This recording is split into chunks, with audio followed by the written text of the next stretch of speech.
last few hundred years, we have seen more sages, gurus, gods who are male. Who are male. Oh.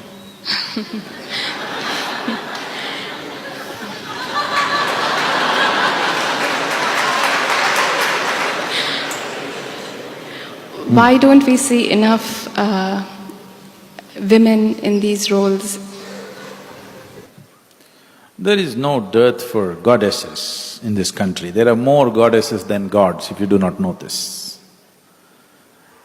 If you go from village to village in Tamil Nadu, for every village there is a different goddess, you know.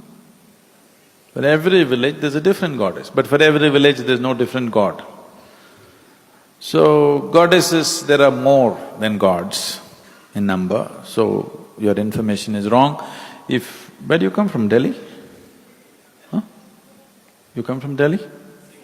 Singapore. Oh, you should move to Tamil Nadu.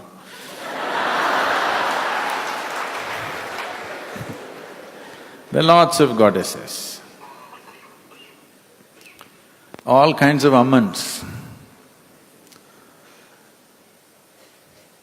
About sages and seers, there have been many in the past. These days, because generally from young age they're trying to be beauty queens, they're just missing out on the other training.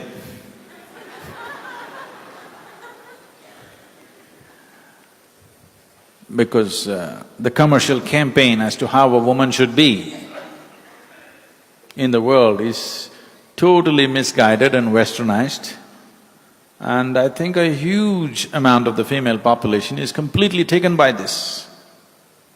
Lot of them would approach it maybe after they are 50 and they have no hope of being beauty queens and at that time they may come, a lot of them are coming to us.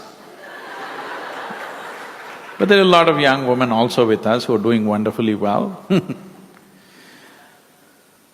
So, experientially, there are many women among the Isha meditators who are really in fabulous states of experience.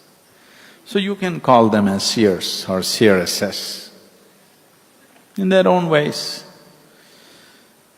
Gurus, no, women will not make good gurus, nor will men make good gurus. Unless you know how to be beyond the two, you can't be this. If you're a man or a woman, if you're stuck with your gender, then there's no chance of being a guru because you're looking at the mechanics of life in a completely different way. You're just looking at life as life. Being masculine, feminine is only question of percentages. Every other part that a woman has, man also has, except one or two parts, isn't it so? Yes or no? So the difference is very little.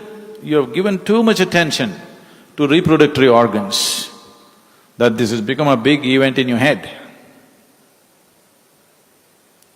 If you just pay attention to life, you wouldn't be paying so much attention to reproductory organs, isn't it?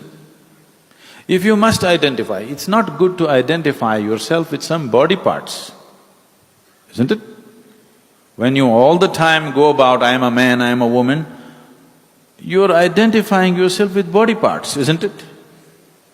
If you must identify with body parts, I would advise at least choose the brains,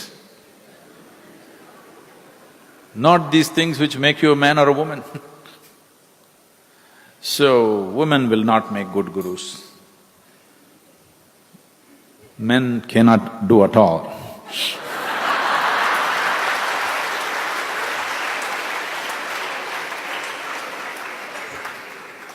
So leave that area alone. Don't take men and women there, it doesn't work like that. You being a man or a woman is only for a few purposes in life. Yes? Only for a few purposes you need to be a woman or you need to be a man. For rest of it, you just need to be a human being, isn't it? You just need to be alive here. All the time you're a woman, all the time you're a man. This is a disease. This is an ailment. This is not gender. This is a certain ailment in your head. It's not in the body, it's in the head.